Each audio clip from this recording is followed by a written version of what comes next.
उड़ीसा की पवित्र भूमि पर एक गरीब किंतु अत्यंत भक्त ब्राह्मण रहते थे। उनका नाम था बंधु मोहंती। वे बहुत निर्धन थे। उनके पास न धन था न संपत्ति, केवल भगवान जगन्नाथ पर अटूट विश्वास था। बंधु मोहंती का जीवन कष्टों से भरा था। कई दिनों तक उनके घर में भोजन नहीं बनता था, परंतु वे कभी शिकायत ओम नहीं करते थे। वे रोज जगन्नाथाय कहते, नमः। हे प्रभु जगन्नाथ, आप जो देंगे वही मेरा प्रसाद है। एक दिन बंधु मोहंती के मन में तीव्र इच्छा हुई कि वे पुरी जाकर भगवान जगन्नाथ के दर्शन करें। लेकिन समस्या ये थी कि उनके पास यात्रा के लिए पैसे नहीं थे। नंगे पांव ही पुरी की यात्रा पर निकल पड़े।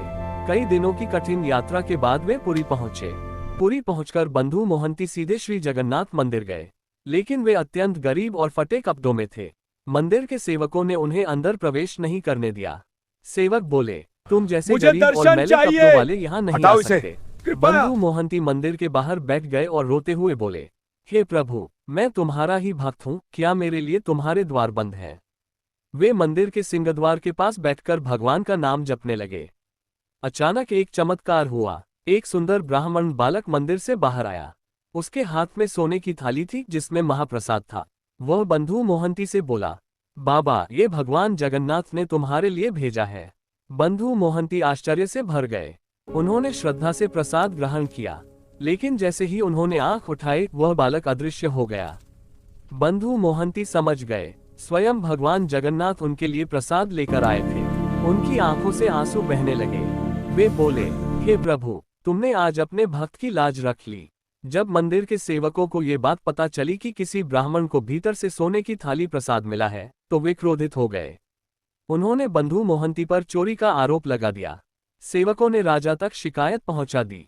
ये व्यक्ति मंदिर से चोरी करके प्रसाद लाया है। राजा ने आदेश दिया कि बंधु मोहंती को बंदी बना लिया जाए। बंधु मोहंती शांत थे। उन्होंने कहा, मैं निर्दोष हूँ, भगवान ही मेरे साक्षी हैं। उस रात राजा ने एक दिव्य स्वप्न देखा। स्वप्न में भगवान जगन्नाथ स्वयं प्रकट हुए और बोले, हे राजा, बंधु मोहंती मेरा परम भक्त है। मैं स्वयं उसके लिए प्रसाद लेकर गया था। यदि उसे दंड दिया गया तो तुम्हारा राज्य नष्ट हो जाएगा। राजा भयभीत होकर जाग उठा। सुबह होते ही उसने बंधु मोहंती को दरबार में बुलाया। राजा ने बंधु मोहंती से क्षमा मांगी और कहा, तुम धन्य हो, भगवान स्वयं तुम्हारे लिए आए। राजा ने उन्हें सम्मानित किया, वस्त्र और धन दिया।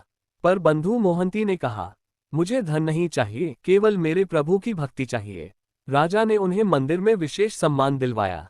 उनकी कथा दूर दूर तक फैल गई कि भगवान जगन्नाथ अपने सच्चे भक्त के लिए स्वयं प्रसाद लेकर आए।